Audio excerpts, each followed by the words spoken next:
எல்லாம் கண்களை மூடி ஆண்டவராகிய இயேசுவே உம்மை மகிமைப்படுத்தும்படியாக ஆண்டவரே இவ்வளவு நேரம் உம்மை ஆராதித்தோம், துதித்தோம், கனப்படுத்துகிறோம். ஆண்டவரே நீ வார்த்தையை அனுப்பி நீ செய்ய வேண்டியதை செய்கிற தேவன் ஆண்டவரே. எங்களோட மாமிசம் சிறுகட்டும், எங்கள் சிந்தனைகள் சிறுகட்டும், ஆவியானவர் ஆட்கொண்டு இந்த இடத்துல இருந்து வெளிப்பட வேண்டிய சத்தியம் வெளிப்படட்டும் ஆண்டவரே. ஆண்டவரே சத்தியத்தையும் அறியுங்கள், அது உங்களை விடுதலையாக்கும் சொல்லி எங்களை விடுதலை செய்திருக்கிறீர் ஆண்டவரே. நம்புகிறோம். ஆமேன். விடுதலை பெற்ற சனமாய் பாவ நிலையிலிருந்து விடுவிக்கப்பட்டு ஆண்டவரை நீதிமானாக்கி எங்களை மகிமைப்படுத்தி நீ சந்தோஷப்பட்டு கொண்டிருக்கின்ற நேரத்திலே நாங்கள் கூடியிருக்கிறோம் தகப்பனே. ஓ, இது பலிகளை கேட்கிற தேவனை அல்ல, ஓ பலியான தேவனை நோக்கி நாங்கள் காத்திருக்கும் போது ஓ பரலோகம் சந்தோஷப்படுகிறது. எங்களுக்காக வார்த்தையை அனுப்பி இந்த இடத்துல என்ன தேவையோ அதை நீ சந்திப்பி நாங்கள் நம்புகிறோம். நாங்கள் வெறுமையாகி நீரே எங்களை பெறனாக்கி நடத்த போவதற்காக நன்றி. இயேசுவின் நாமத்தினாலே நல்ல பிதாவே, ஆமென். நம்பணும். ஏன்னா ஒரு 2 நாளைக்கு முன்னாடி பிரதர் என்னை கூப்பிட போடும்போது எதார்த்தமா வேண்டாம் அப்படின்னு சொல்லிட்டேன். ஏன்னா எப்போ போனாலும் சபைகளுக்கு போகும்போது ஒரு 10 நாள் டைம் எடுத்துக்கிடுவேன். அடுத்த நாள் காலையில் ஆண்டவர் தெளிவாக இடைபடுறாரு. ஒரு உணர்வு, நீ ரொம்ப இந்த இதை அவாய்ட் பண்ணுற அப்படிங்கிற மாதிரி சொல்லிட்டு ஒரு காரியத்தை சொன்னார். நீ இந்த இடத்துக்கு போகும்போது அநேகருடைய கண்களில் இருக்க செதில்கள் விலகும். ஆமீன். எத்தனை பேர் நம்புறீங்க? அதாவது செதில்னா தேவனை அறிகிற அறிவு உடையவர்களாய் இன்னும் அதிகமாக உங்களுடைய ஆண்டவர் மாற்றுவார். ஆமீன். எத்தனை பேர் நம்புறீங்க? ஆண்டவர் எனக்கு சொன்னாரு, கொஞ்சம் கூட தாமதமின்றி இயேசுவே கிறிஸ்து என்று யாரெல்லாம் பிரகசிக்கிறார்களோ அங்கே ஆவியின் கண்களை நான் திறப்பேன் என்று எனக்கு வாக்கு கொடுத்தார். அந்த ஒரே ஒரு தைரியத்தில் தாங்க வந்தேன், என் பலத்தில் வரல. ஏன்னா நான் பெறப்படும் போது எங்களுக்கு சூழ்நிலைகள்லாம் சரி வரக்கூடாத அளவுக்கு எல்லாமே இருந்துச்சு. மிஸ்ஸஸ்ட்டை கூட கேட்டேன். உடனே அவங்க இல்லை இப்படி இப்படினாங்க. இல்லை, காலையில் அதிகாலையில் ஆண்டவர் தேவன் என்னோடு சரியாக உணர்த்தினார். காலம் சென்சேஷனல் ஒரு வேர்டு கொடுத்தாருங்க. அதாவது எப்படி இருக்குன்னா, ரொம்ப ஒரு குழப்பமான கிளர்ச்சியான இல்லை, ஒரு ரொம்ப பயங்கரமான ஒரு நேரமாக இது இருக்குது. அதாவது தேவனுடைய சுவிசேஷத்தை அறிவிக்க வேண்டிய இது ஒரு அவசர காலமா இருக்குன்னு ஆண்டவர் எனக்கு சொல்லியிருக்கிறாருங்க. அதனால நீ புறப்பட்டு போயிரு, நீ புறப்பட்டு போ. 2 பேர் ஒருமனப்பட்டாங்க, அற்புதம் நடக்கும். அதை 12 பேரை மாத்தினேன், அப்புறம் 70 பேரை மாத்தினேன், 500 பேரை மாத்தினேன். இப்ப கோடான கோடிகளாய் மக்களாய் மாறி இருக்கிற ஒரு கூட்டம் நீங்க தான்.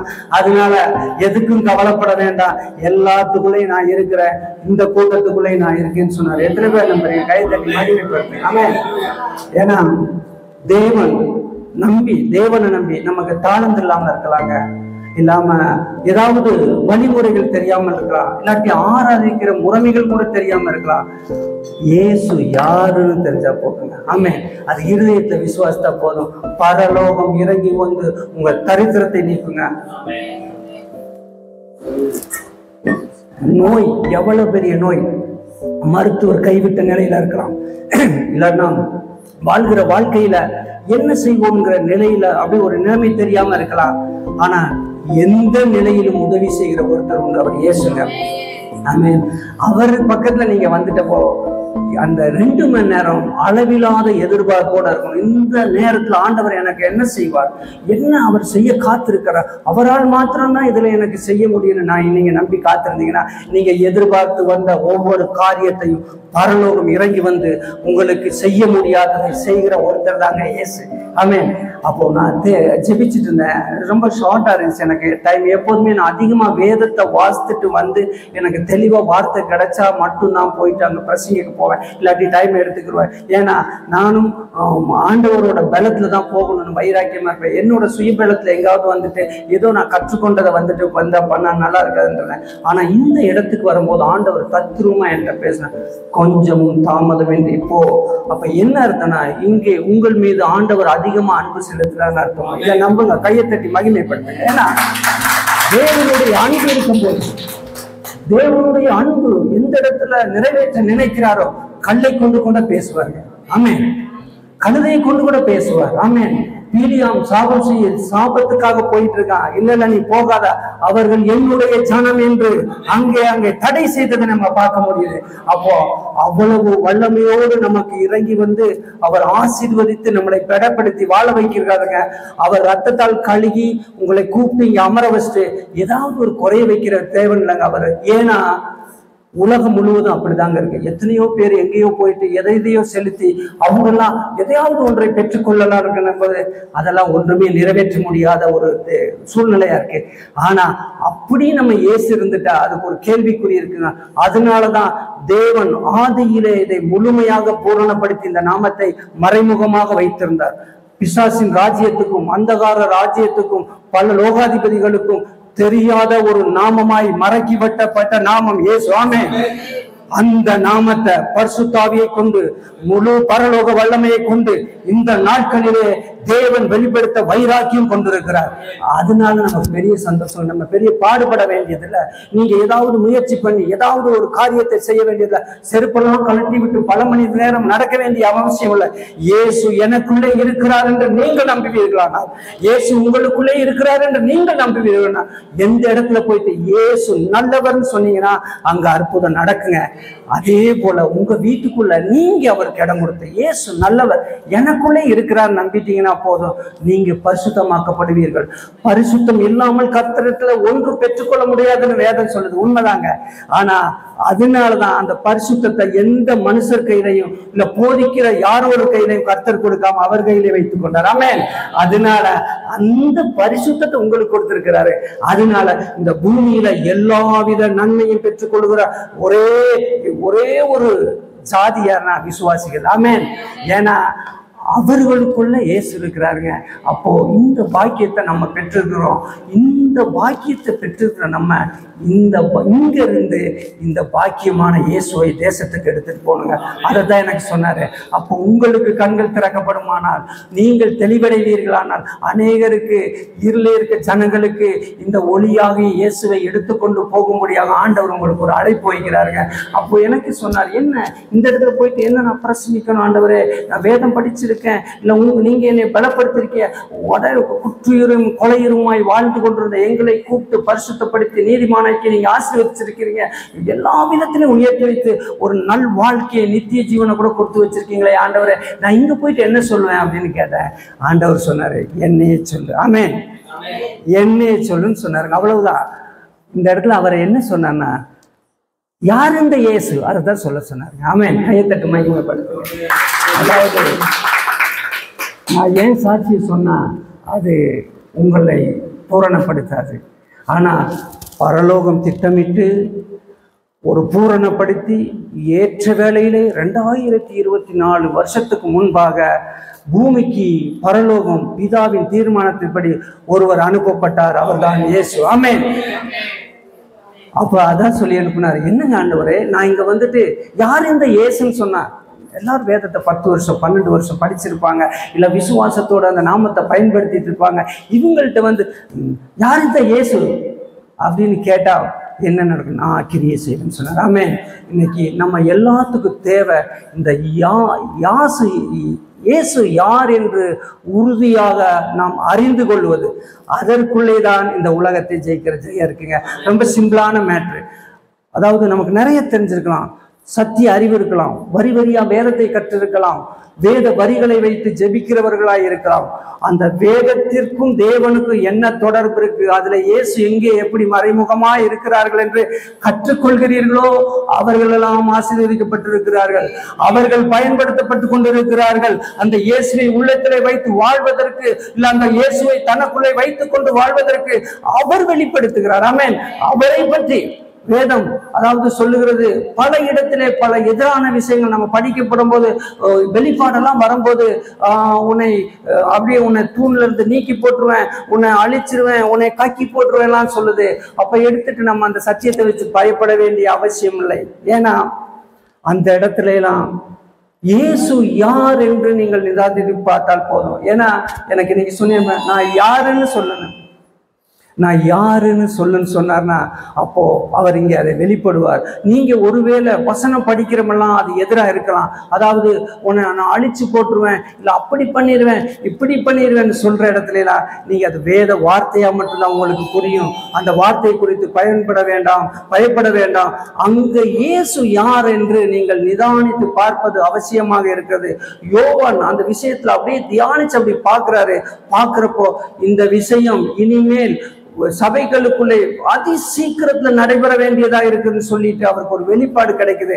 அப்படின்னா இயேசுவை பார்க்கப்படும் போது நமக்கு மரித்த இயேசுவை தெரியும், சிலுவையில அறைந்த இயேசுவை தெரியும், அப்புறம் பிதாவால் அனுப்பப்பட்ட இயேசுவை தெரியும், லாசரு வீட்டுல மரித்து உயிர்த்தெழுந்து செய்த இயேசுவை தெரியும், இல்ல அவரோட மாமியாரை தூக்கி சுரமில்லாமல் பண்ண இயேசுவை தெரியும். ஆனா அப்படி ஆதியாக முதல் வெளிப்பாடு வரையிலும் வரப்பட வெளிப்பாடுல ஒரு இயேசுவை நமக்கு ஆண்டவர் அறிமுகப்படுத்துகிறார். அப்படியே அவன் பார்க்கப்படும் போது அக்னி ஜுவாலை மயமான கண்களை உடைய ஒரு இயேசுவை அங்கே காண்கிறார். ஆமென். ஏன் அங்க அக்னி மயமான கண்கள்னா, இந்த உலகத்துல அவரை நம்பி வாழ்கிற மக்களுக்கு நேரா பாகால்களும் அந்தகார சக்திகளும் அவர்களை எதிர்க்கும். அது அவருக்கு தெரியுங்க. அதனால அவர்களுக்கு நேரா எந்த இடத்துல எதிர்ப்பு உண்டாகுதோ அவர் கண்ணை கொண்டு பார்த்தால் எல்லா எதிரான வல்லமை அழிஞ்சு போயிருங்க. உங்களை அழிக்கிறதுக்கு அந்த கண்ணல்ல, உங்களை நோக்கி வருகிற எதிர்ப்புகளை அழிக்கிறதுக்கு தாங்க அக்னி ஜுவாலையான கண்களை உடையவராக காட்சி அளித்தாருங்க. ஆமென், ஆமென். அவர் யாத்திராகமத்துல ஒரு விதமா கட்டளை பிரமாணங்களா வெளிப்பட்டிருக்கலாம், ஆதி ஆகமத்துல பலிகளா வெளிப்பட்டிருக்கலாம். ஆனா முடிவுல நமக்கு ஒரு நல் விஷயத்தை சொல்லி கொடுத்தாருங்க. அவரோட கண்கள் அக்னிமயமான கண்களா இருந்துச்சு. அப்ப அந்த இயேசு என்ன பண்ணார்னா, உங்களுக்கும் எனக்கும் நித்திய ஜீவனை அளிக்கும்படியாக நீங்க பூமியிலே வாழும் போது உங்களை நோக்கி தீமை அழித்து விடக்கூடாது என்பதற்காக உங்களை நோக்கி பார்த்து கொண்டே இருக்கிறார். ஒருவேளை இந்த உலகத்திலே உங்களை நோக்கி நீங்க சுவிசேஷம் சொல்லும் போது ஒரு எருப்பு வருதுன்னா அங்கிருந்து அவரோட அக்னி கண்கள் இறங்கி உங்களுக்கு எதிரான வல்லமையில அழிச்சு போட்டுருங்க. ஆமே, எத்தனை பேர் நம்புறீங்க? கையை தட்டி மகிமைப்படுத்துங்க. ஒருவேளை உங்களை நோக்கி ஒரு சுகவீனம் வரும், மருத்துவர் கைவிட்டுலாம், உங்களை மரண டேட் எழுதிடலாம். ஆனா நீங்கள் இயேசு கிறிஸ்துவின் இரத்தத்தால் கழுகப்பட்டிருந்து அவரை நம்பி வாழ்ந்து கொண்டிருந்திருக்கிறார். ஒருவேளை நம்ம சரீர பலவீனத்தை நிமித்தம் உங்களை நோக்கி நோய்கள் வந்திருக்கலாம். நான் அதை ஏற்றுக்கொள்றேன், ஏன்னா மருத்துவ டிபார்ட்மெண்ட் இருக்கேன். ஆனா மருத்துவத்துறையை காட்டிலும் மருத்துவர்கள் செய்வதை காட்டிலும் தேவனுடைய கண்களிலிருந்து புறப்படுகிற ஒரு அக்னி உங்களை சுகமாக்குங்க. எத்தனை பேர் நம்புறீங்க? ஆமென். அப்படிப்பட்ட இயேசுவை தான் நம்ம இந்த இடத்துல பார்க்கணும். அதாவது சிலுவையிலே, அதாவது யூதர்களால் அடிக்கப்பட்டு மரித்து உயிர் தெழுந்தும் இன்றும் உயிரோடு இருக்கிற நம் மீட்பர் எப்படிப்பட்டவர்னா, நமக்காக நம் மீது வருகிற வல்லமைகளை எதிரான வல்லமைகளை அழிக்கும்படியாக அவர் அக்னி சுவாலை கண்களை உடையவராக இருக்கிறார். ஆமென். அப்போ இவரை பற்றி ஒரு எத்தனை மணிக்கு முடிக்கணும் பிரதர்? 8 o'clock. ஓகே. அப்போ அதான் சொல்லி அனுப்புறாரு என்கிட்ட. நான் யாருன்னு இன்னைக்கு ஒரு தலைப்பு வைக்கிறீங்கன்னா நீங்க வச்சுக்கோங்க, யார் இந்த இயேசு, இல்லாட்டினா இந்த இயேசு யார்? ஆமென். இதைத்தான் இந்த இடத்துல பார்க்க போறோம். அப்போ யார் இந்த இயேசு அப்படின்னு பார்த்தா, காலத்தையும் நேரத்தையும் இந்த உலகத்தையும் ஆண்டவர் உண்டாக்கப்படும் போது ஆதி ஆகமத்துல பார்த்தீங்கன்னா இருள் இருந்துச்சு, பூமியில வெறுமை இருந்துச்சு, அப்புறம் ஒழுங்கின்மை இருந்துச்சு. இது மேல தேவ ஆவியான ஒரு அசைபாடி சூரிய சந்திரனை உண்டாக்கினார். பார்த்தார். 6 முதல் அதிகாரம் 2வது அதிகாரத்துக்கு முன்னாடி ஆண்டவர் பூமியை உண்டாக்கும் பொழுது இது நல்லதென்று கண்டார். ஆமென். அப்ப இந்த பூமி எப்படி இருந்துச்சுன்னா, இந்த பூமி மனிதன் வாழும்படியாக மிகவும் நன்மையாக இருந்துச்சு. ஆமென். ஏன்னா முழுவதும் நன்மை. 2 மனுஷன் தான் அங்க இருந்தான், ஆதாமும் ஏவாளும். அவர்களை உண்டாக்குவதற்கு முன்பாகவே எவ்வளவு நல்ல தேவன் நமக்கு வேண்டிய எல்லா வசதிகளையும், பூமியை பசுமையாக வைத்துக்கொள்ள 4 ஆறுகளை வைத்து பூமியை படைத்திருந்தார். இவ்வளவு பசுமை, இவ்வளவு நல்லது, இவ்வளவு செழுமையோடு தான் மனிதன் கையிலே பூமியை கொடுத்தார். கொடுத்துட்டு உடனே ஒன்று சொன்னாரு, நீ இந்த பூமியை ஆண்டு கொள்ளணும், என் வார்த்தைக்கு கீழ்ப்படியணும், என்னோடு ஐக்கியம் வைத்து நீ வாழ் அப்படின்னு தான் சொன்னாரு. ஆனா அப்படி பசுமையும் செழுமையும் இருந்த பூமி ஆரம்ப நாட்கள் அவ்வளவு ஒரு குறைந்தபட்சம் 100-150 வருஷம் அவ்வளவு நல்லா இருந்தார்.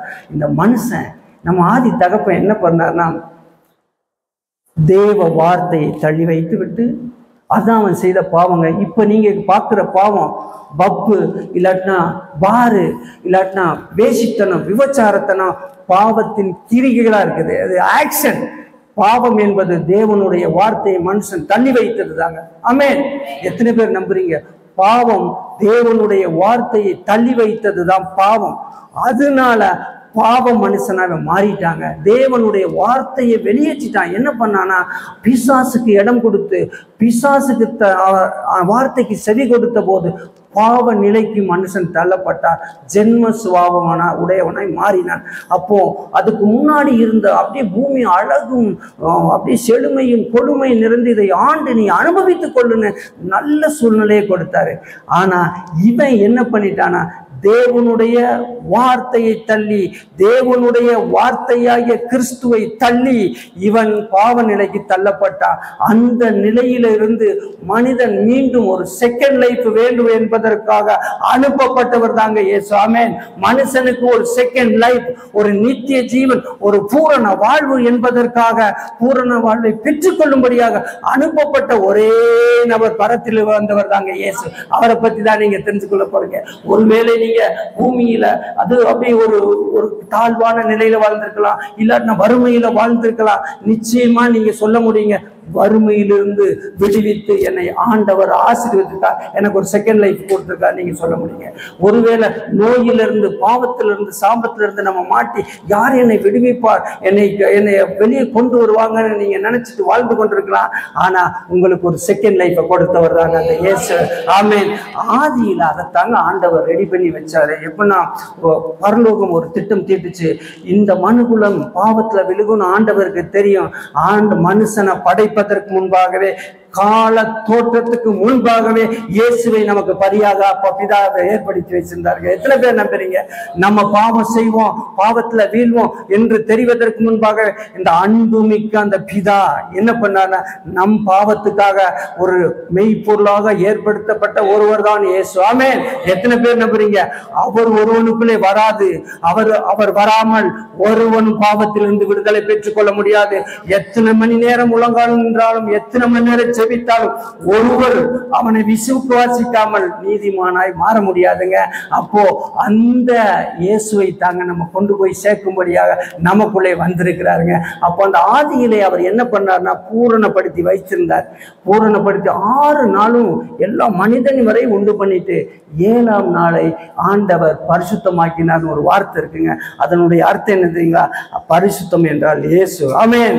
இவன் பாவம் செய்வான்னு தெரிஞ்சு 7ஆம் நாளை ஏற்படுத்தினாருங்க. அதுல பரிசுத்தமும் படுத்தினார். இன்னைக்கு நீங்க என்ன பண்ணிட்டு இருக்கீங்கன்னா, அந்த பரிசுத்த ஓய்வு நாள்ல மரித்து உயிர் தெழுந்த இயேசுவை நீங்க ஆராதிக்கிறீங்க, துதிக்கிறீங்க. அந்த நாட்களை காலத்தோட்டத்துக்கு முன்பாகவே ஆண்டவர் ஏற்படுத்திட்டாருங்க. அதனால கூடியிருக்கும். நம்ம சுயபலத்துல கூடுனா இங்க அற்புதம் நடக்காதுங்க. இல்ல நீங்க ஏதோ ஒண்ணு கற்றுக்கிட்டு வந்து நடக்காது. இயேசு ஒரு பிதா பரிசுத்த ஆவியானவர் ஒருமனப்பட்டு ஒரு தீர்மானத்தை ஏற்படுத்தி நமக்கென்று ஓய்வு நாளை கால தோற்றத்துக்கு முன்பாக ஏற்படுத்தின, அதை நம்பி நீங்க வந்துட்டீங்கன்னா இது கர்த்தருடைய நாள், கர்த்தர் உண்டு பண்ணியினால் இங்கே நான் வந்து ஆராதித்து துதித்தால் என்னுடைய எல்லாவற்றுக்கும் அவர் முடிவா இருக்கு நம்பி வந்துட்டீங்கன்னா அதை உங்க வாழ்க்கையில செய்வாருங்க. ஒருவேளை நான் சேலஞ்ச் பண்ணி சொல்றேங்க, இந்த இடத்துல இருந்து எழுதி வச்சுட்டு போங்க, இந்த இயேசுவை நம்பினவர் ஒருவரும் கெட்டு போனதே இல்லைங்க. ஆமா, ஏன்னா இந்த உலகத்துல யாரை நம்பினாலும் முடிவு எதுன்னு தெரியாது. ஆனா இந்த இயேசுவை நம்பினால் வாழ்க்கை வெற்றி தான். ஏன்னா நீங்க உங்க வாழ்க்கை வாழணுங்க. இயேசுவை நம்பி நீங்கள் அவர் ரத்தத்தால் கழுகப்படும்படியா இருதயத்தை ஒப்பு கொடுத்து ஞானஸ்தானம் எடுத்து அவரை ஆராதித்து துதித்து கொண்டு போறோம். வேற எதுவும் செய்ய வேண்டாங்க. முடிஞ்சவங்கள்ட்ட அவர் நல்லவர்னு சொல்லிட்டு வாழ்ந்து பாருங்க. ஆனா அப்படி வாழ்கிற வாழ்க்கைக்கு முடிவு என்ன தெரியுங்களா? அது ஒரு வெற்றி உள்ள வாழ்க்கை. ஏன்னா நீங்க வென்று வாழ்ற வாழ்க்கை இல்லைங்க கிறிஸ்துவ வாழ்க்கை.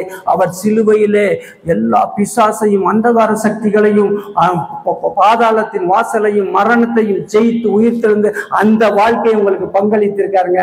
அவர் ரத்தத்தை சிந்தி மீட்டெடுக்க போகும்போது சிலுவையில உங்களை பார்த்து தலை சாய்க்கும் போது ஒரு சந்ததியை பார்த்து களி கூர்ந்தார்னு ஒரு வேதவசனம் ஏசாயால போட்டிருக்கு.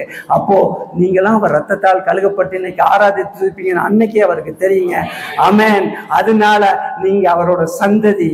உங்களுக்கு அவர் எல்லா ஆசீர்வாதங்களை தனக்குள்ளே வைத்து உன்னதத்திலே ஆவிக்குரிய ஆசீர்வாதமா வச்சிருக்கீங்க. அப்ப இயேசு என்ற நாமத்தை சொல்லி சொல்லி நீங்க கேட்டா போதுங்க. கிறிஸ்துவனுக்கு எது தெரியுங்களா? முதலீடு வாய்ங்க. நம்புறீங்களா? வாய் தான். நீங்க என்ன பேசுறீங்களோ அது அப்படியே ஆகும். கிறிஸ்துவின் நாமத்தை வச்சுட்டு நீங்க அது பெரிய பலவானா இருக்கலாம், பெரிய பாகாலின் கோட்டைகளா இருக்கலாம்.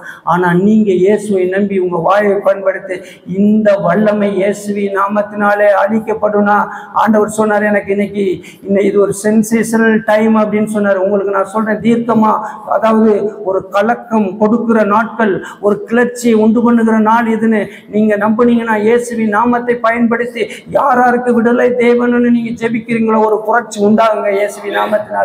ஏமா, ஏன்னா உங்களுக்கு பேச பயப்படாது, இந்த பிசாசு பயப்படாது, இல்ல உங்களுக்கு நோய்கள் சரியாகாத. ஆனா அந்த இயேசுவின் நாமத்துக்குள்ள இருக்கிற வல்லமை எடுத்து வாயை பயன்படுத்தி நீங்கள் சொன்னீர்களானால் நிச்சயமாகவே எல்லாம் சரியாகுங்க. ஒருவேளை கடந்து வந்த பாதையில நிறைய நேரம் நீங்க இல்லைங்க கொஞ்சம் பல நடந்து செய்யணும் கஷ்டம். எனக்கு ஆண்டவர் அதான் சொன்னாரு. பிரதர்கிட்ட கூட சொன்னேன், முதல் நாள் நான் பலன் அடைந்துட்டு வர்றேங்க அப்படின்னு சொன்னேன். அடுத்த நாள் ஆண்டவர் என்கிட்ட சிரிக்கிற மாதிரி இருந்துச்சு. ஏண்டா நீ என்னைக்குடா பலன் அடைவ? ஏன் பலத்தினால தாண்டா உனக்கு பலன் கொடுக்குறோம். நாம எத்தனை பேர் நம்புறீங்க? நம்மளோட பலத்துல ஒரு அருகம்புல்ல கூட நம்ம சரியா வளர்க்க முடியாதுங்க. அதற்கு என்ன சத்து வேணும், என்ன மண்ணு வேணும், என்ன வேணும் ஆண்டவர் ஆதியிலே திட்டமிட்டு வைத்திருக்கிறாங்க. அந்த ஆதி அற்ப அந்த ஒரு அற்ப அருகம்புல்லுக்கே அவ்வளவு காரியத்தை ஆண்டவர் செய்து வைத்திருப்பார்னா, அவரோட ரத்தத்தால் கழுகப்பட்டு அவரால் நீங்க மீட்கப்பட்டு பரலோக வாழ்க்கைக்கு நோக்கி நடத்தப்பட்டிருக்கிற உங்களுக்கு அதிகமாய் அவர் செய்யக்கூடுமே. அதனால நீங்க நம்பணும். நீங்க பெற்றுக்கொள்கிறவர்கள். ஆமென். ஏங்கி நிற்கிறவர்கள் யாரு வேணாலும் எதற்காக வேண்டாம் இந்த உலகத்துல ஏங்கி நிற்கலாம். ஆனா அவர் ரத்தத்தால் கழுகப்பட்டவங்க இந்த பூமியில வாழ்றதுக்காக எதுக்குமே ஏங்கி நிற்க வேண்டிய அவசியமே இல்லைங்க. தைரியமா சொல்றேங்க. ஏன்னா அவரோட நாமத்தை சொல்லி பிதாவிடம் நீங்கள் எதை கேட்டாலும் உங்க நம்பிக்கையின் அளவின்படி பெற்றுக்கொள்ளுங்க. இந்த நம்பிக்கை தான் ரொம்ப முக்கியங்க. ஏன்னா இயேசுவை நம்பப்படும் போது ரொம்ப பிளண்டா நம்பணும். ஏதாவது அவருக்கு செய்வார், இல்லை நான் இதை செஞ்சுட்டு தான் செய்வாரு, இல்லை நான் இப்படி பல மணி நேரம் ஜெபிச்சுட்டு தான் செய்வார்னு நீங்க நம்புனீங்கன்னா அந்த நம்பிக்கை வீணுங்க. நீங்க ஜெபிப்பது அவர் மேல இருக்க அன்புல, நீங்க வேதம் வாசிப்பது அவர் மேல இருக்க நம்புல, அவரை அறிகிற அறிவுக்காக இல்லை. நீங்க அநேகருக்கு சுவிசேஷம் சொல்லுவது, அநேகருக்கு உதவி செய்வதெல்லாம் அவர் நீங்க பிள்ளையா மாறினால அவர் நல்லது செய்யறதுனால செய்வது போல நீங்க செய்யறதுங்க. அதனால அவர்கிட்ட இருந்து ஒன்றையும் பெற்றுக்கொள்ள முடியாது. நான் நிச்சயமா சொன்னா கொஞ்சம் நெகட்டிவா தெரியும், இல்லவே இல்லைங்க. ஆனா நீங்க இயேசுவே கிறிஸ்து என்றும் இயேசுவே தேவனுடைய குமாரன் என்றும் அவர் எனக்காக ரத்தம் சிந்தினார், அவர் என்னை மீட்டிருக்கிறார், அவராலே நான் மீட்கப்பட்டு இருக்கிறேன், அதனால அவருடைய ரத்தம் என் மேல இருக்குதுன்னு சொல்லிட்டு நீங்க பரலோகத்தை நோக்கி கேட்டீங்கன்னா அது எவ்வளவு பெரிய மேட்டர்னாலும் உங்களுக்கு கிடைக்குங்க. ஆமென். கையை தட்டி மகிமைப்படுத்துங்க. உங்களோட எந்த ஒரு விஷயத்தின் அடிப்படையில இந்த பூமியிலே நீங்கள் ஆசீர்வதிக்கப்படுவதே இல்லைங்க. நிச்சயமா நினைத்துக்கோங்க. இது ஒருவேளை வித்தியாசமா நீங்க ஃபீல் பண்ணா, என்ன பிரதர் இப்படி சொல்றாங்க, நிச்சயமா சொல்றேன், உங்களோட எதையாவது ஒரு சின்ன மேட்டரை உள்ள கலந்துட்டீங்கன்னா கிறிஸ்துவிடம் இருந்து எதையும் பெற்றுக்கொள்ள முடியாதுங்க. அப்படி பிளண்டா அவர் மட்டும் நீங்க நம்பணும், அவரை மட்டும் நம்பணும். அவரை மாத்த எவ்வளவு தூரம் தான் உங்கள்ட்ட இருந்து தீர்க்க தரிசனம் வெளிப்படலாம், எவ்வளவு தூரம் தான் வல்லமையை வெளிப்படலாம், இல்லை நீங்கள் அநேகரை விடுவிக்கலாம், அது கர்த்தர் கொடுத்த பலனுங்க.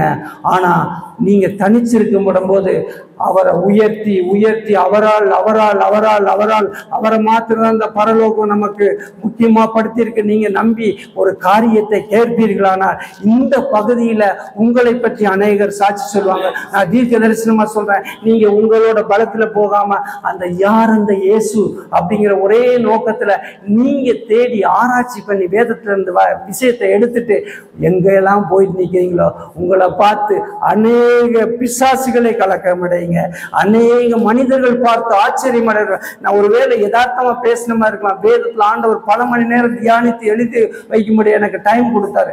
நான் அப்படியே ரொம்ப நேரம் டைம் எடுத்து தான் பண்ணேன். இது ஏன் டைம்ல வரல, ஆண்டவர் உங்களுக்காக சொன்னாரு. இங்க அநேகருடைய கண்களில் இருந்து செதில்கள் விழுகணும். நான் நம்புறேங்க, என்னை அனுப்புன இயேசு, அதாவது பவுல் அனுப்பப்படும் போது, சவுல் அனுப்பப்படும் போது ஏன் என்னை உதைப்பதற்கு இயேசுவாகி என்னை ஏன் உதைக்கிறாய், நீ கஷ்டப்படுத்துறான்னு கேட்ட கேட்டாரு. அதை போல அதுக்கு அடுத்து அவர் செஞ்சார். என்ன கண்ணாரு? அவரை அறிந்து கொள்ளும்படியாக, இன்னும் அறிந்து கொள்ளும்படியாக, சுவிசேஷத்தை பிரசிக்கும்படியாக அவன் கண்கள்ல இருந்து செதில வெளியேற்றினாருங்க. அப்போ இன்னைக்கு ஒருவேளை நம்ம இங்க வந்து உட்கார்ந்துருக்கோம், 2 மணி நேரம் கொடுக்கறது. உலகத்துல எத்தனையோ பேர் எந்த டைம் வேணாலும் கொடுத்துருக்கலாம். நம்ம இந்த 8 மணி வரலாம் கொடுக்குற டைம் நமக்கு நம்ம பர்சனல் லைஃப்ல கஷ்டம்தான். ஆனா நீங்க கொடுத்து உட்கார்ந்துருக்கீங்க பாத்தீங்களா, நிச்சயமாகவே உங்களை ஆண்டவர் ஆசீர்வதிப்பாருங்க. அப்ப பாத்தீங்கன்னா அவர் கால தோற்றத்துல மெய்ப்பொருளா ரெடி பண்ணி வச்சாரு. அப்புறம் ஆதாம் ஏவாள்கிட்ட அதை சொன்னாருங்க. எப்படிங்க பிரதர் நீங்க சொல்றீங்க? ஆதாம் ஏவாள்கிட்ட இயேசுவை குறித்து பிதா சுவிசேஷம் சொன்னாருங்க. எப்படி சொன்னார்னா, ஆதியாகமத்துல அவர் ஒரு வார்த்தை சொல்லப்பட்டிருக்கு, ஆதாமுக்கும் ஏவாளுக்கும் தோளுடை உண்டு பண்ணி தரித்தார். ஆமென். அத்தியிலையில போட்டுட்டு இருந்தாங்க. அவங்க செய்தது அவங்களோட சுயத்துல செஞ்சுட்டாங்க, விழுந்துட்டாங்க, பாவத்தை பெற்றுட்டாங்க. பாவம் எப்படி பெற்றுட்டாங்க? உன் நிமித்தம் ஆண்டவர் சொல்றாரு, ஆண்டவர் நிமித்தம் பூமி சபிக்கப்படல. ஆதாம் ஏவாள்கிட்ட சரியா சொல்றாரு, உன் நிமித்தம் பூமி சபிக்கப்பட்டிருக்கிறது, இது முள்ளும் குறுக்கும் விளைவிக்கும், நீ பிள்ளை பெறுவது வேதனை பெறுவாய், இது உன் நிமித்தம் சபிக்கப்பட்டிருக்கிறதுனால இனி நீ வேர்வை சிந்தி தான் பொழைப்பு நடத்தணும். இந்த உலகத்துல எல்லாருக்கும் இதுதான் கிடைச்ச வாழ்க்கைங்க. ஏன்னா ஆண்டவர் கொடுக்கல, நம்ம ஆதி தகப்பன் ஆதாம் ஏவாள் பெற்றுக் கொடுத்த வாழ்க்கை. இதுலதான் இந்த 800 கோடி 900 பேர் கோடி வாழ்ந்துட்டு இருக்காங்க. அப்போ இதுக்கு பரிகாரியா ஒருத்தர் ஏற்படுத்தப்பட்டவர் தாங்க நம்ம இயேசு. ஆமென். அந்த வாழ்க்கையிலிருந்து வெளியே கொண்டு வந்து நம்மளை ஒரு நித்திய வாழ்வுக்கு நேராக நடத்தும்படியாக அனுப்பப்பட்டவர் தாங்க அந்த இயேசு. எப்படிங்க ஆதி ஆகமத்திலே சொல்றீங்க, நீங்க வந்து சுவிசேஷம் அங்க அறிவிச்சாருன்னு? ஆண்டவர் தோளுடை உடுத்தப்படும் போது தோல் எங்கிருந்து வந்திருக்குங்க? அவர் ஒரு ஆட்டை அடித்திருப்பார். ஏன்னா இயேசு கிறிஸ்துக்கு ஒரு நாமம் இருக்கு, இது தேவ ஆட்டுக்குட்டி. ஆமென். அப்போ பிதாவுக்கும் பரலோகத்துக்கும் ஒரே நோக்கம், மனுக்குலம் விடுவிக்கப்படணும். அந்த இயேசு யாருன்னு சொல்லியே ஆகணுங்க. ஆதாம்கிட்ட சொல்லியிருப்பார், ஆதாமே பாரு, நீ சாக வேண்டிய இடத்துல, நீ மறிக்க வேண்டிய இடத்துல, நீ என் வார்த்தையை தள்ளின நிமித்தம் உனக்கு பதிலா ஒரு ஆடை அடிக்கிறேன். நீ இந்த பூமியில ஒரு செகண்ட் லைஃப் உனக்கு தர. ஆமென். நம்மளாம் செகண்ட் லைஃப் பெற்றவங்களா இல்லையா? ஆமென். நமக்கு மறிக்க வேண்டிய இடத்துல இருந்து நமக்கு ஒரு செகண்ட் லைஃப் ஆண்டவர் கொடுத்திருக்கிறாங்க. அதே போல இந்த பூமியில அவன் தேவ மகிமையற்றவனாய் தேவ சுவாசத்தை வெளியேற்றி விட்டு ஒரு சாதாரண பிராணவாயுவை பெற்றுக்கொண்டு உயிர் வாழ்வுறான ஆதாம் இந்த பூமியில ஒரு செகண்ட் லைஃபை பெற்றுதான் வாழ்ந்தான். அப்போ அந்த அப்படி வாழும்படியாக ஆட்டடிக்கும் போது சொல்லியிருப்பாரு, இங்க பாரு, இனிமே நீ இந்த பூமியில வாழணும்னா எனக்கு பழி செலுத்தி என்னோடு ஒரு உறவை வைத்துக் கொண்டு வாழ்நாள் கடலில் நீ வாழ்ந்து முடின்னு சொல்லிட்டு, அதுக்கு என்ன அர்த்தம் சொல்லியிருப்பானா, இந்த ஆடு பலியிட்டதை போல நீ செய்த பாவத்துக்காக நாளைக்கு என் மகன் கல்கதா மலையிலே சிலுவையிலே வந்து உன் பாவத்தையும் உலக ஒட்டுமொத்த பாவத்தையும் அவர் சுமந்து தீர்ப்பா, அதை நினைவு கூறி நீ பழி செலுத்துன்னு சொல்லி அவனுக்கு சொல்லியிருப்பாரு. அது இயேசு கிறிஸ்துவை பற்றி சொல்லப்பட்ட முதல் சுவிசேஷம். ஏன் அதை நான் இவ்வளவு உறுதியா சொல்றேன்னா, காயினுக்கிட்டையும் ஆபேல்கிட்டையும் அவங்க அப்பா அம்மா சொல்லியிருப்பாங்க. நம்புறீங்களா? சொன்னப்போ காயின் அதை கடைபிடிக்கவில்லை, அவன் பிசாசின் குணத்தோட இருந்தான். அதனால தான் கொலை முயற்சி அவனுக்குள்ள வந்துச்சு. ஆபேல் அதை கீழ்ப்படினா, அவன் காய்கறி எடுத்துட்டு வரல, அவங்க அப்பாட்ட சொன்ன சுவிசேஷம் இயேசுவை நினைவுபடுத்தி ஆட்டை எடுத்துட்டு வந்தாங்க. அவனோட பலியை ஆண்டவர் அங்கீகரித்தார். எத்தனை பேர் நம்புறீங்க? ஆமென். அங்க பலி அங்கீகரிக்கப்பட்டது நிமித்தம் ஆட்டை தூக்கிட்டு வந்தல, இயேசு என்ற நல்லவரை சொல்லி இது இயேசுவை அடையாளப்படுத்தும்படியாக, இயேசு நாளைக்கு கல்வாரி மலையில எனக்காக இப்படி பலியாவார், அதனால இந்த பலியை செலுத்தி நான் இயேசுவோடு தேவனோடு தொடர்பு வைத்து இந்த பூமியிலே நன்மையை பெற்றுக் கொள்ள முடியும் வாழ்வேன்னு சொல்லி இயேசுவை மகிமைப்படுத்தி பலி செலுத்தினதுனால அங்க பிதா ஏற்றுக்கொண்டாரு.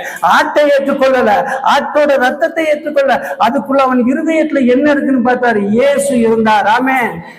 காயினுக்கு இல்லை. அவன் காயின் எப்படி இந்த உலகத்து மனுஷனை போல தன் தகப்பன் கிறிஸ்துவை பற்றி சொல்லதை ஏற்றுக்கொள்ள அவன் பழியை காய்கறி எடுத்துட்டு கொண்டான். அவன் கொண்டு வந்த காய்கறி அவர் தள்ளல, அவன் இருதயம் இயேசுவை ஏற்றுக்கொள்ளவென்று அவன் தள்ளப்பட்டவனா இருந்தான். ஆமென்.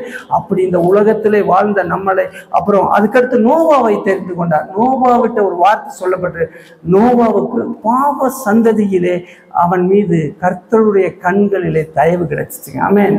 அப்போ பாவத்துக்கு விடுதலை எதனால உண்டாச்சுன்னு பாருங்க. நோவா நீதிமானாய் சன்மார்க்கனாய் நடந்ததுனால இல்ல, கர்த்தருடைய கண்கள் அவன் மீது நோக்கமா இருந்ததுனால அந்த பாவ நிலையில அவனுக்கு கிருபை கிடைச்சு. ஆமென். இந்த இத்தனை ஒட்டுமொத்த உலகமும் பாவ சாயலா இருக்கும்போது கர்த்தருடைய கண்கள் உங்களை நோக்கி வந்திருக்குங்க. ஆமென். அதனால நீங்க கிருபை பெற்றுச்சானா? ஓ, இதுல யாராவது ஒருத்தர் நான் இப்படி இருந்ததுனால கர்த்தர் என்னைய பார்த்தார், இல்ல நான் இப்படி பண்ணதுனால பார்த்தார்னா இல்லவே இல்லைங்க. நோவாவுக்கு கர்த்தருடைய கண்கள்ல தயவு கிடைத்ததுனால அந்த நாட்கள்ல உலகம் முழுவதும் பாவமா இருந்துச்சு. ஒரு முடிவு உண்டாச்சு. பாவத்தோடு மனுஷன் வாழ்ந்தானா இன்னும் எவ்வளவு பெரிய நாச மோசங்கள் நடைபெறணும். ஆண்டவரை கிருபையா அவங்களெல்லாம் அடிச்ச போது இவன் கண்கள்ல தயவு கிடைத்ததுனால 8 பேரை பேழையில ஏத்தி அவர் அப்படியே நீரால் காக்கப்பட்டான். ஆமென். நம்மளும் நீரால் காக்கப்பட்டிருக்கோம். இயேசுவை நம்பி, அந்த இயேசுவை நம்பி நீங்க நீருக்குள்ள இறங்கி அவர் மரித்தது போல நீங்கள் ஒரு ஒப்பனையான காரியத்தை ஞானஸ்தானம் எடுக்கப்படும் போது நீங்கள் இயேசுக்குள்ளே காக்கப்பட்டிருக்கீங்க. எத்தனை பேர் நம்புறீங்க? அந்த கிருபை, அவர் எனக்காக மரித்தார், எனக்காக உயிர் தெழுந்தார், எனக்காக ஜீவனை கொடுத்தார், என் மீட்பர் இன்னும் உயிரோடு இருக்கிறார், அவரே என் சொந்த இரட்சகர் என்று நம்பி இருதயத்தை விசுவாசித்து நீங்கள் ஞானஸ்தானம் எடுக்கப்படும் போது உங்களுக்கு ஒரு மிக பெரிய நல்லது, உலகத்துல யாருக்கு கிடைக்காத ஒரு நல்லது நடக்குங்க. அவருக்கு பக்கத்துல உங்களுக்கு சீட்டு போட்டு வச்சிருக்காங்க பாருங்க. எத்தனை பேர் நம்புறீங்க? உங்களுக்கு ஒரு சீட்டை போட்டவர். நீங்க எம்எல்ஏட்ட போயிட்டு ஒரு ஸ்கூல் சீட் கேட்ட கூட கிடைக்காது. இல்ல முதலமைச்சரை பார்த்தா அதுக்கு லஞ்சம் கொடுக்கணும்.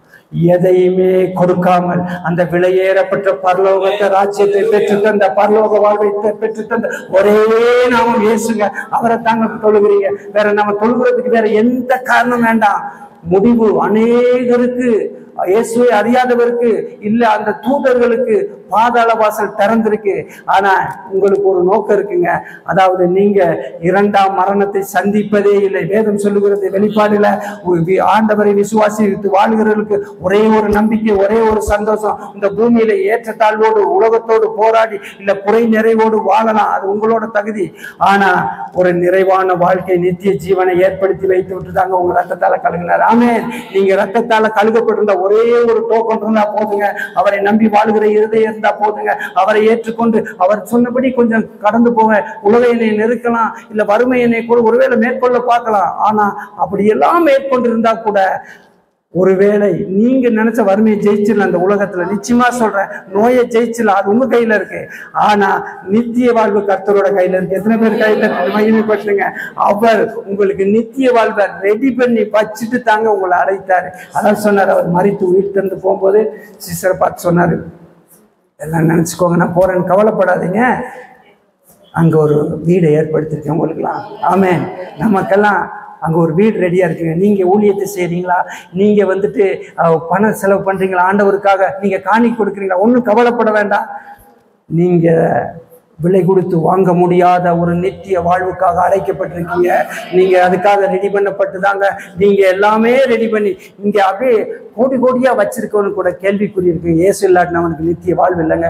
எந்த மார்க்கத்தை வேணா அவன் தொழுது கொள்ளலாம், எத்தனை மலையில இருக்கலாம், எத்தனை குகையில போயிட்டு வாழ்ந்துட்டு இருக்கலாங்க. ஆனா அந்த இயேசுவை நம்பி ஒரே ஒரு விஷயம் இருதயத்தை ஒப்பு கொடுத்துட்டீங்கன்னா உடனே பரலோகத்துல உங்களுக்கு சீட் இருக்குங்க. ஆமா, எத்தனை பேர் எவ்வளவு பாக்கியமான வாழ்க்கை. ஒருவேளை இந்த 2 மணி நேரத்தை தான் நீங்க இந்த இடத்துல செலவு பண்ணி கவனம் உட்கார்ந்துட்டு இருக்கீங்க. ஆனா உங்களுக்கு ஆதி முதலாய் பிதாவின் பரலோகத்திலே அநேக வீடுகளை ஏற்படுத்தி வைத்து விட்டு இங்கே மரித்து உயிர் தெழுந்து இந்த மக்களுக்காக நானும் ரத்தத்தை சிந்தினேன் என்று கிருபாசனத்தின் கண்டிலே பிதாவுக்கு முன்பாக சாத்தியம் வச்சு சொன்னேன். இவங்களுக்கெல்லாம் சீட் ரெடி, உங்களுக்கெல்லாம் பரலோகத்து சீட் ரெடின்னு சொல்லி ரெக்கமெண்ட் பண்ணி அங்கே உட்கார்ந்துட்டு இருக்காங்க. ஆமே, இன்னைக்கு நீங்க தொழுத்துட்டு இருக்கலாம், ஒருவேளை ஆண்டவர் காணிக்கை கொடுக்கலாம், ஆண்டவரோட ஊழியத்துக்காக நன்மை செய்யலாம். இதெல்லாம் நல்லது. ஏன்னா ஆண்டவருக்காக ₹1 கொடுத்தீங்கன்னா நான் ஒருவேளை பணத்தை பத்தி பேச நினைக்காதீங்க. விலை ஏறப்பட்ட அநேக நன்மைகளை ஆண்டவர் ஏற்படுத்தி வச்சிருக்காருங்க. பணம் பணத்தை கொடுக்க போடும்போது இருதயம் திறந்து கொடுக்கணுங்க. ஏன்னா நீங்க கொடுக்குற ஒவ்வொரு ரூபாயும் அவற்றிலிருந்து வந்தால் தான் கொடுக்க முடியுங்க. நான் ரொம்ப அனுபவப்பட்டிருக்கேன். ஏன்னா கர்த்தரை நம்பி வாழப்படும் போது நம்ம தேவைக்கு அப்பாற்பட்டு ஒரு தேவனுடைய காரியத்தை ஈடுபட வேண்டிய அவசியம் இருக்குது. அநேக நேரம் யோசனை பண்ண ஆண்டவரே இல்லை செஞ்சதுக்கு பின்னாடி தாங்க தெரியும் பல தேவைகளை கோடிகளா என்னை ஆண்டவர் ஆசீர்வதிச்சிருக்கார். ஏன்னா பொருள் ஆசை வந்துருச்சுன்னா நிச்சயமா நம்மளும் அந்த பிசாசின் கட்டுக்கோளுக்குள்ள இருந்திருப்போம். இல்லாட்டி நமக்கு வர்ற நன்மைக்குள்ள கட்டப்பட்டுட்டோம்னா நிச்சயமாவே அது தேவனுடைய ஆவியில கட்டப்படலைங்க. நம்மளை ஜென்ம சுபாவத்தில் ஆட்கொண்ட அந்த பிசாசின் ஆவி நம்மளை எங்கேயோ நெருக்குதுன்னு அர்த்தம். ஆண்டவரோட ரத்தத்துல கழுங்க. ஆண்டவரே, நீங்க நான் ஒண்ணு செஞ்சா கோடி செய்வீங்க. ஆமே. எந்த பேங்கும் ₹1 1000 வட்டி கொடுக்கறதில்ல. ஆண்டவர் தாங்க 1000 தலைமுறை 1000 மடங்கு ஆசீர்வாதத்தை வைத்திருக்க ஒரே உன்னத தேவன். ஆமே. பேங்க்ல போட்டா 7.5%. ஆமேன். கர்த்தருக்கு நீங்க ₹1 செலவு செஞ்சுட்டு மல்கியால சொல்லப்படுது, கண்டிப்பா நீங்க கணக்கு கேட்க சொல்லுங்க. வேற எந்த விதத்திலையும் ஆண்டவர்கிட்ட பரிசீலனை பண்ணவே சொல்ல. மல்கியா புத்தகத்துல சொல்லு, நீ எனக்கு ஒரு காணிக்கை கொடுத்துட்டா நான் திருப்பி தர்றேன்னு நீ கணக்கு பாருங்கிறாரு. யாருங்க சொல்லுவா? யாருமே சொல்ல மாட்டேன். நீ பேங்க நம்பி கூட பணத்தை போட முடியல. நீங்க நிச்சயமா கொஞ்சம் வைராக்கியமா தான் இருக்கணும். ஏன்னா இந்த உங்களுடைய பணத்தை வைத்து ஒரு ஆத்மாவை நீங்கள் அறுவடை பண்ண முடியும். நம்புறீங்களா? நீங்க கொடுக்குற உணவு, நீங்க கொடுக்குற உடை, ஒருவேளை அவங்களுக்கு மனம் திரும்புறதுக்கு பயன்படலாம். கையை தட்டி மகிமைப்படுத்துங்க. ஆமே. உங்களோட பெருமைக்காக இல்லை, உங்களோட ஏதோ ஒரு காரியத்துக்காக இயேசுவை நம்பி இயேசுவை பின்பற்றி ஒருவேளை அது எவ்வளவு தூரம் வேணாலும் நீங்க போயிட்டு ஒரு ட்ரெஸ்ஸை கொடுத்துட்டீங்கன்னா நிச்சயமா அந்த ஆத்மா கூட்டிட்டு வந்து ஞானஸ்தானத்தை பரலோகத்துக்கு ஆத்மா மாற்றிடுவாருங்க. இதை விட பெரிய பணம் என்னங்க பணம்? ஆமேன். அப்போ அதுக்காகத்தான் இந்த ஆண்டவர் கூட்டி சேர்த்துருக்கிறார். நம்புங்க. எத்தனை பேர் நம்புறீங்க? ஏன்னா நீங்க உங்களை வச்சு செய்ய வேண்டிய அவசியம் இல்லை. உங்களுக்காக யார் இவர்னு யார் இந்த இயேசுன்னு சொல்லுங்க, அந்த இயேசு செய்வார். அதுதான் ஆண்டவர் ரெடி பண்ணினார். யாரெல்லாம் நம்பி அவரை ஏற்றுக்கொண்டு அவரை சொந்த இரட்சகராக்கி கொள்கிறார்களோ அவர்களுக்காக பரலோகத்திலிருந்து தூதர்கள் இறங்கி வந்து கிரியை செய்வாங்க. ஆமென். எபிரேயர்ல போட்டிருக்கு, பணிவிடை ஆவிகளாய் அவர்கள் கொடுக்கப்பட்டிருக்கலாம். ரட்சிக்கப்படுகிறவர்களுக்கும் பணிவிடை ஆவியாய் தூதர்கள் இருக்காங்க. ஒருவேளை நம்ம மனுஷனை பிறக்கும் போது தேவனை விட தேவ தூதரை உள்ள சிறியவர் தான். ஆனா இயேசுவின் ரத்தத்தால் கழுகப்பட்டவன அந்த தூதர்களை உங்களுக்கு பணிவிடை செய்யுங்க, ஒர்க்கர்ஸுங்க. ஆமென். நீங்க அதை பயன்படுத்த கற்றுக்கணும். முடியாத விஷயத்துல ஆண்டவரை எனக்கு கொடுக்கப்பட்டிருக்க நாமத்தினால் இருக்க தேவதூர்களை பயன்படுத்தி இந்த காரியத்தை அகற்ற யூஸ் பண்ணி பாருங்க. நிச்சயமா பெரிய ஒரு மாற்றம் உண்டாகும். அப்போ ஆண்டவர் சொல்லி இருக்கிறார். அதனாலதான் சொல்றேன், அந்த மாதிரி கடைசி வசனத்துல முதல் அதிகாரத்துல போட்டிருக்கு, இவர்கள் எல்லாரும் ரட்சிக்கப்பட்டவர்களுக்கு அனுப்பப்படுகிறவர்களாய் இருக்கிறார்கள். ஆமென். எவ்வளவு பெரிய வசனம் பாருங்க. நமக்கு நம்ம தெருவை கூட்டுறவங்க கூட நம்ம சொல்லு பேச்சு கேட்க மாட்டாங்க. ஆனா நீங்க ரட்சிக்கப்பட்டீங்கன்னா பரலோகத்தின் தூதர்கள் உங்க சொல்லு பேச்சு கேட்பாங்க. எவ்வளவு பெரிய பாக்கியவான்.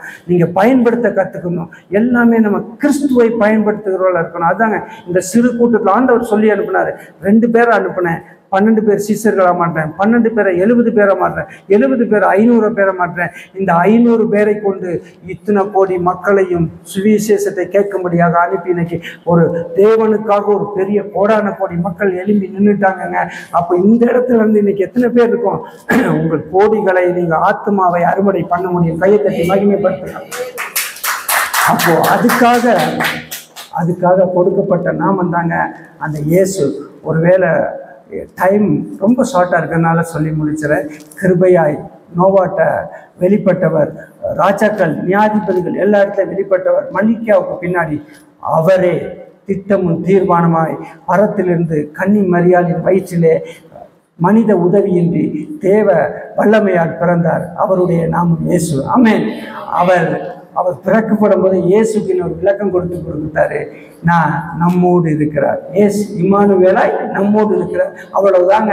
அவர் நம்மோடு இருக்கப்படும் போது அழகான காரியங்கள் நம் வாழ்க்கையில நடைபெறும். ஆதியிலே மனிதனை உண்டாக்கி பூமி எப்படி இருக்கணுமோ அப்படி அவர் செய்ய விரும்பின காரியத்தெல்லாம் இயேசுவை வைத்துக் கொண்டு நீங்கள் பூமியில் ஆள்வீர்களாக. ஆமென். அப்போ இந்த பூமியை சீர்திருத்தும்படியாக ஆதி நிலைக்கு இந்த பூமி நன்மையோட ஒருவேளை இன்னைக்கு ஜெபிச்சோம், பப்பெல்லாம் வந்திருக்கு, வேசி முகத்தானெல்லாம் இருக்குது, இல்லை அங்கங்க பிரச்சனை இருக்கு. பூமி உங்க கையில தாங்க கொடுக்கப்பட்டிருக்கு. ஆமென். என்ன சொல்றாரு ஆண்டவர்? பூமிக்கு நீங்கள் உப்பா இருக்கிறீர்கள். அறிவியல் ரீதியா எடுத்து பார்த்தீங்கன்னா பூமி ஒரு ரவுண்டா இருக்குது, 3/4 பங்கு தண்ணி இருக்குது. சயின்ஸ் சொல்லுதுங்க, அந்த தண்ணி இல்லைன்னா பூமி ஒரு செகண்ட்ல பஸ்மமாயிரும். ஏன்னா சூரியனோட வெப்பம் அவ்வளவு பெருசா இருக்குது. அப்போ அந்த தண்ணிக்குள்ள என்ன இருக்குன்னு பார்த்தா உப்பு இருக்குதுங்க. ஆமென். பூமி பாதுகாக்கும்படியாக பூமியை சுத்தி ஆண்டவர் தண்ணியை வச்சவர் தண்ணிக்குள்ள உப்ப வச்சாரு. தண்ணி ஆவியாகாம பாதுகாக்கப்படுது. ஆமென். அதே அர்த்தத்துல உங்களை பார்த்து சொல்றாரு, பூமிக்கு நீங்கள் உப்பாய் இருக்கிறீர்கள். பூமியை பாதுகாக்கும்படியாக நீங்க இருக்கீங்க. எத்தனை பேர் கை தட்டுறீங்க? ஆமென். நீங்க சாதாரண அல்லங்க. பூமியை பாதுகாக்க எப்படி உப்பு அந்த நீர்நிலையிலிருந்து ஆவி ஆகாமல் இன்னைக்கு வரை கடல் வத்தாம இருக்கிறதுக்கு ஒரே ஒரு அறிவியல் காரணம், ஒரு பிரின்சிபிள். அதுக்கு உப்பு இருக்கு, அதனால நல்ல தண்ணி வத்திருங்க. அதுபோல நீங்க கர்த்தரோட பிள்ளைగా இருக்கிறதுனால உங்க கையில பூமியை கொடுத்து சொல்றாரு, நீங்கள் பூமிக்கு உப்பாய் இருக்கிறீர்கள். உப்பு சாரம் எதனால ஏற்றிக்கொள்ள வேண்டும்? அந்த கிறிஸ்துவினாலே நீங்கள் சாரம் ஏற்றிக்கொள்ளப்படும் போது, அந்த வசனத்தினாலே உங்களை சாரம் ஏற்றிக்கொள்வது, நீங்க எங்க புறப்பட்டு போனாலும் பாகாலின் கோட்டைகள் இடிக்கப்படும். அது உங்களால் அல்ல. யார் இந்த இயேசு? நீங்க கேட்டு போங்க. அவர் பாகாலின் கோட்டை இடித்தவர்.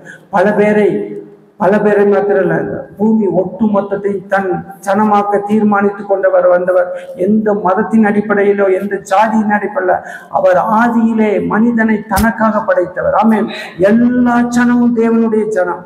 ஆமென். அவர்கள் வேணா இன்னைக்கு தேவனை அறியாமல் இருக்கலாம். அவர்கள் வேணா தேவன் யார் என்று தெரியாமல் எதையோ தெய்வம் என்று நம்பிக்கொண்டிருக்கலாம். ஆனா பூமியிலே ஒரே ஒரு தேவன் என்று அவர் இயேசுங்க.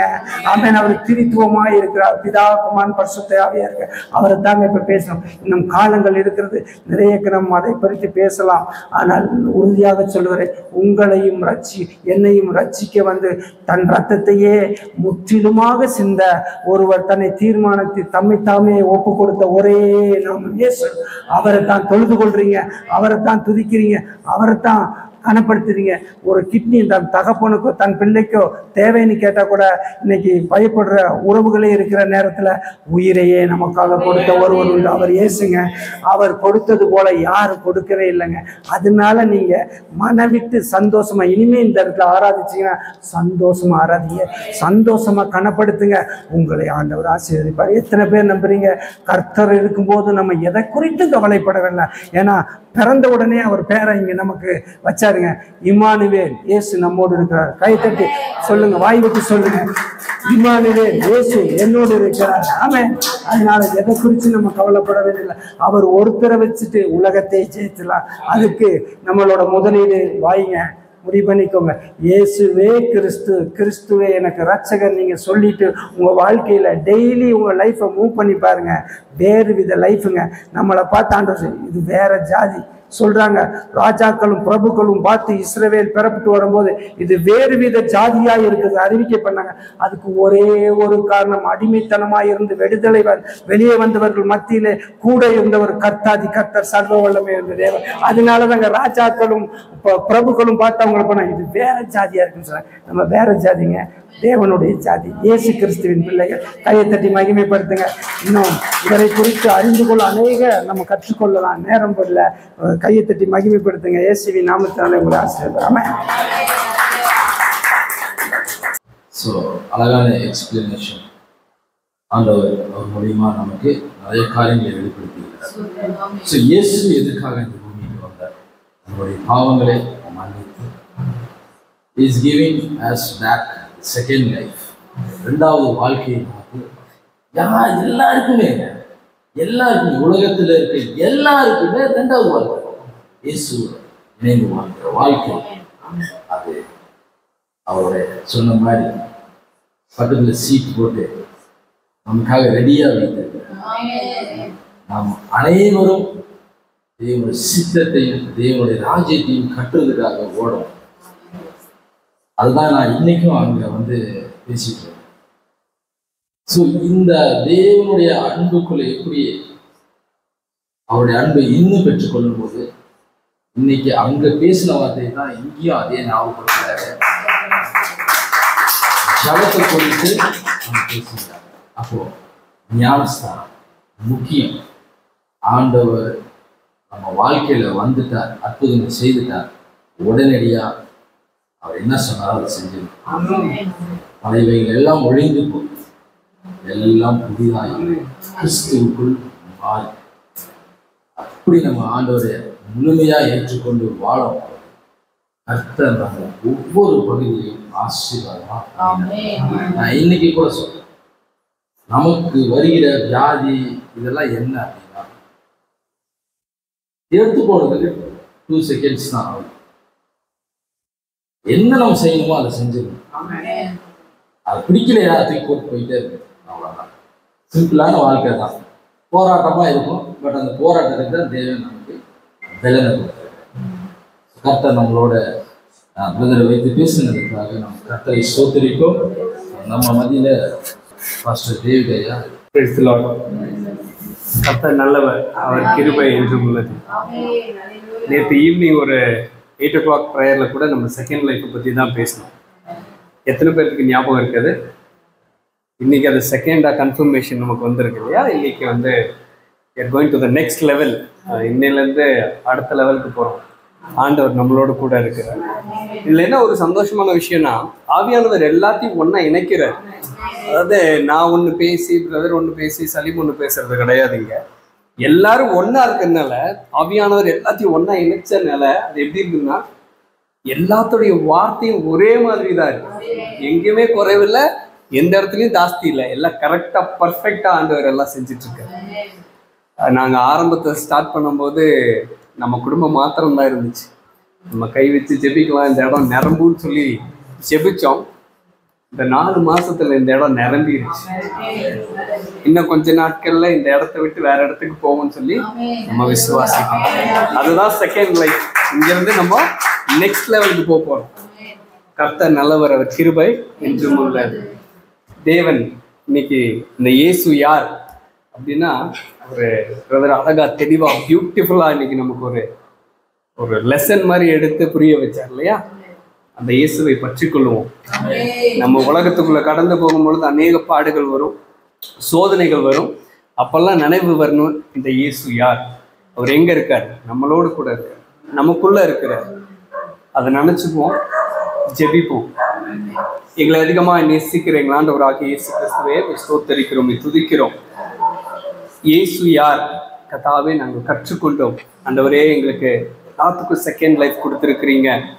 இந்த ஊழியத்தில் எங்களுக்கு ஒரு செகண்ட் லைஃப் ஆண்டவரே. ஏசப்பா, கிறிஸ்துவை அறிந்தது நிமித்தம் எங்களுக்கு ஒரு செகண்ட் லைஃப் ஆண்டவரே. ஏசப்பா, உம்மை பற்றி கொள்ளவும், உம்மோடு நெருங்கி வாழவும், கர்த்தாவே உமக்காக ஓடவும் எங்களுக்கு கிருபையை கொடுப்பீராக. இவர்கள் கடந்து போகும் பொழுது என் தேவனாகிய கர்த்தர் ஆண்டவரே அவர்களுக்கு முன்பாக செல்லுங்க. கர்த்தாவே, அவர்கள் கையிட்டு செய்கிற எல்லா காரியத்தையும் என் தேவனாகிய கர்த்தர் ஆசீர்வதித்து தருமாறு ஜெபிக்கிறேன். கர்த்தாவே ஆண்டவரே ஏசப்பா, அவர்கள் உலகத்துக்குள் கடந்து போகும் பொழுது கர்த்தாவே அநேக பிரச்சனைகள் வரும், பாடுகள் வரும், துன்பங்கள் வரும், துக்கங்கள் வரும். இருந்தாலும் இந்த இயேசு யார் என்று தெரிந்து கொண்டால் இந்த பாடுகள் எல்லாம் மறைந்து போகும். ஆண்டவரே ஏசப்பா, நீர் எங்களோடு கூட இருக்கிறீர் என்று நாங்கள் விசுவாசிக்கிறோம். கர்த்தாவே ஆண்டவரே, இங்க வந்திருக்கிற ஒவ்வொருவரையும் கர்த்தர் ஆசீர்வதிப்பீராக. ஆண்டவரே, நீர் ஆண்டவரே பிரதரையும் சிஸ்டரையும் இன்னும் அநேக ஜாதிகளுக்கும் ஜனங்களுக்கும் எடுத்து பயன்படுத்துவீராக. கர்த்தாவே ஆண்டவரே, அவர்களை குறித்து நீர் என்ன சித்தம் வைத்திருக்கிறீரோ அதை நீர் நிறைவேற்றுமாறு ஜெபிக்கிறேன். கர்த்தாவே ஆண்டவரே ஏசப்பா, அவர்களுடைய இருதயத்தின் நினைவுகளை கர்த்தர் அறிந்திருக்கிறீர். கர்த்தர் மேல் வைத்திருக்கிற அன்பை அறிந்திருக்கிறீர். இன்னும் ஜாதிகளுக்கு எடுத்து பயன்படுத்துவீராக. கர்த்தாவே, நாங்கள் அதை பார்த்து சந்தோஷப்பட கர்த்தர் எங்களுக்கு கிருபையை தரும். ஆண்டவரே ஏசப்பா, வருகிற நாட்கள்ல அவர்களோடு சேர்ந்து நாங்கள் இணைந்து ஊழியம் செய்ய கர்த்தருடைய சித்தத்தின்படி நீர் செய்யுமாறு ஜெபிக்கிறேன். கர்த்தாவே, நீர் எங்களுக்கு முன்பாக செல்லும், கர்த்தருடைய வார்த்தைகளை பற்றி கொள்ளும், கர்த்தருடைய கரத்தை பற்றி கொள்ளும். எங்களுக்கு கிருபையை தாங்க ஆண்டவரே.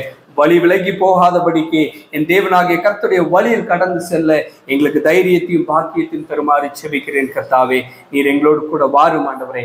ஆண்டவரே ஏசப்பா, இந்த கூடுகையை ஆசீர்வதித்து கொடுத்ததற்காக நன்றி ஏசப்பா. ஒரு சந்தோஷமான நாளை நாங்கள் கண்டோம், அதற்காக நன்றி ஆண்டவரே. நாங்கள் ஜெபித்தது போல ஏசப்பா, நீங்க இன்றைக்கு எங்களோடு பேசுங்க ஆண்டவரே. உங்களுடைய வார்த்தையை கேட்க நாங்கள் காத்திருக்கோம்னு சொன்னோம். அதே போல அழகான வார்த்தைகளை கேட்க கர்த்தர் கொடுத்த பெரிதான கிருபைக்காக நன்றி ஆண்டவரே. நன்றி ஆண்டவரே, நன்றி ஆண்டவரே. ஏசப்பா, மீதி உள்ள நேரங்களையும் கர்த்தர் பொறுப்பெடுத்துக் கொள்வீராக, வழி நடத்துவீராக. இயேசு கிறிஸ்துவின் நாமத்தினால ஜெபிக்கிறோம் எங்கள் ஜீவனுள்ள நல்ல பிதாவே. ஆமென்.